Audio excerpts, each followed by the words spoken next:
Hi friends, ನಮಸ್ಕಾರ ರೀ. ನಾನಿವತ್ತು ಇನ್ಸ್ಟಂಟ್ ಮ್ಯಾಗಿನ ಮಾಡ್ತಾ ಇದ್ದೀನಿ. ತುಂಬ ಸಿಂಪಲ್ ಆಗಿ ಎಲ್ಲ ತರಕಾರಿನ ಹಾಕೊಂಡು ತುಂಬ ರುಚಿಕರವಾಗಿ ಇದನ್ನು ಮಾಡ್ಕೊಳ್ಬೋದು. ಇದನ್ನು ಮಾಡಲಿಕ್ಕೆ ನಾನು ಒಂದು ಕಡಾಯಿಗೆ ನೀರು ಹಾಕೊಂಡು ಎಲ್ಲ ತರಕಾರಿನ ಮೊದಲಿಗೆ ಸ್ಟೀಮ್ ಮಾಡ್ಲಿಕ್ಕೆ ಇಡ್ತಾ ಇದ್ದೀನಿ.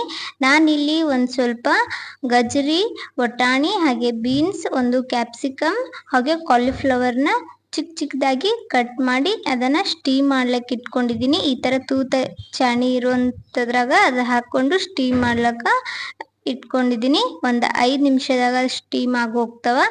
ತರಕಾರಿ ಸ್ಟೀಮ್ ಆಗೋವರೆಗೂ ಈ ಕಡೆ ಒಂದು ಪಾತ್ರೆಗೆ ನೀರು ಹಾಕೊಂಡು ನೀರು ಕಾಯ್ದ ನಂತರ ಮ್ಯಾಗಿನ ಹಾಕೊಂಡಿದ್ದೀನಿ. ಇಲ್ಲಿ ನೋಡ್ಬೋದು ಸ್ಟೀಮ್ ಮಾಡ್ಲಕ್ಕೆ ಇಟ್ಟಿದ್ದ ತರಕಾರಿ ಕೂಡ ನೀಟಾಗಿ ಬೆಂದಾವ. ಇದನ್ನ ತೆಗೆದು ಇಟ್ಕೊಳ್ಳೋಣ ಒಂದು ಪಾತ್ರೆಯಲ್ಲಿ. ನೋಡ್ಬೋದು ನಾನು ಮ್ಯಾಗಿನೂ ಸಹ ಕುದ್ಲಿಕ್ಕೆ ಹಾಕೊಂಡಿದ್ನಲ್ಲ ಅದನ್ನು ಸಹ ಕುದ್ದದ. ಜಾಸ್ತಿ ಸ್ಮೂತ್ ಆಗಿ ಕುದಿಸ್ಕೋಬೇಕಾಗಿಲ್ಲ, ಒಂದ್ ಸ್ವಲ್ಪ ಹೊತ್ತು ಇದನ್ನ ಬೇಯಿಸ್ಕೊಂಡ್ರೆ ಸಾಕು. ಇದನ್ನು ಸಹ ನೀರ್ ಜಾನ್ಸಿ ಒಂದ್ ಸ್ವಲ್ಪ ತಣ್ಣೀರ್ ಹಾಕಿ ಎತ್ತಿಟ್ಕೋಣ.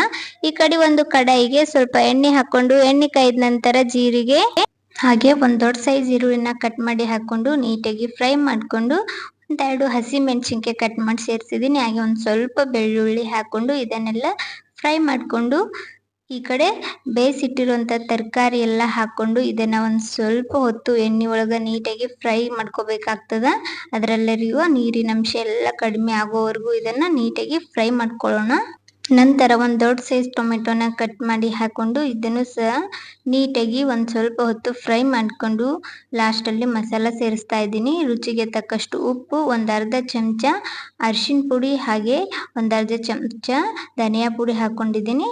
ಒಂದ್ ಸ್ವಲ್ಪ ಮ್ಯಾಗಿ ಮಸಾಲ ಸೇರಿಸ್ತಾ ಇದ್ದೀನಿ. ಪಾಕೆಟ್ ಅಲ್ಲಿ ಬರ್ತದಲ್ಲ ಪೌಡರ್, ಆ ಮಸಾಲ ಪೌಡರ್ನ ಹಾಕೊಂಡು ಸ್ವಲ್ಪ ಹೊತ್ತು ಫ್ರೈ ಮಾಡಿ ಇವಾಗ ನಾನು ಒಂದ್ ಸ್ವಲ್ಪ ನೀರನ್ನ ಸೇರಿಸ್ತಾ ಇದ್ದೀನಿ. ಮಸಾಲೆ ಹೊತ್ತಬಾರ್ದು ಅನ್ನೋ ಕಾರಣಕ್ಕೆ ಒಂದ್ ಸ್ವಲ್ಪ ನೀರ್ ಹಾಕೊಂಡು ಇದನ್ನ ಈ ತರ ನೀಟಾಗಿ ಮಿಕ್ಸ್ ಮಾಡಿ ಸೈಡಲ್ಲಿ ನಾವು ನೀರನ್ನ ಜಾನ್ಸಿ ಇಟ್ಕೊಂಡಿರುವಂತ ಮ್ಯಾಗಿ ಸೇರಿಸ್ತಾ ಇದ್ದೀನಿ. ಮ್ಯಾಗಿ ಹಾಕೊಂಡು ಈ ಮ್ಯಾಗಿಗೆ ಒಂದ್ ನೀಟಾಗಿ ಮಿಕ್ಸ್ ಕೊಟ್ರೆ ಆಯ್ತು.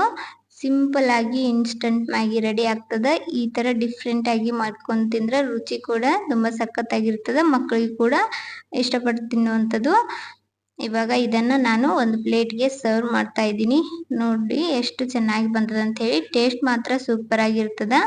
ಈ ಇನ್ಸ್ಟಂಟ್ ಮ್ಯಾಗಿ ರೆಸಿಪಿ ನಿಮ್ಗೆ ಇಷ್ಟ ಆಗದೆ ಅನ್ಕೊಂಡಿದ್ದೀನಿ. ಇಷ್ಟ ಆದ್ರೆ ತಡ ಮಾಡಬೇಡಿ. ಇದೇ ತರದ ಇನ್ನಷ್ಟು ರೆಸಿಪಿಗೋಸ್ಕರ ರಮ್ಯಾ ಮನೆ ಅಡುಗೆ ಚಾನಲ್ ಅನ್ನ ಸಬ್ಸ್ಕ್ರೈಬ್ ಮಾಡ್ಕೊಳ್ಳಿ. ಇದುವರೆಗೂ ಯಾರೆಲ್ಲ ಸಬ್ಸ್ಕ್ರೈಬ್ ಮಾಡದೆ ವಿಡಿಯೋ ನೋಡ್ತಾ ಇದ್ದೀರಾ ಚಾನಲ್ನ ಸಬ್ಸ್ಕ್ರೈಬ್ ಮಾಡ್ಕೊಂಡು ವಿಡಿಯೋ ನೋಡಿ ಸಪೋರ್ಟ್ ಮಾಡಿ.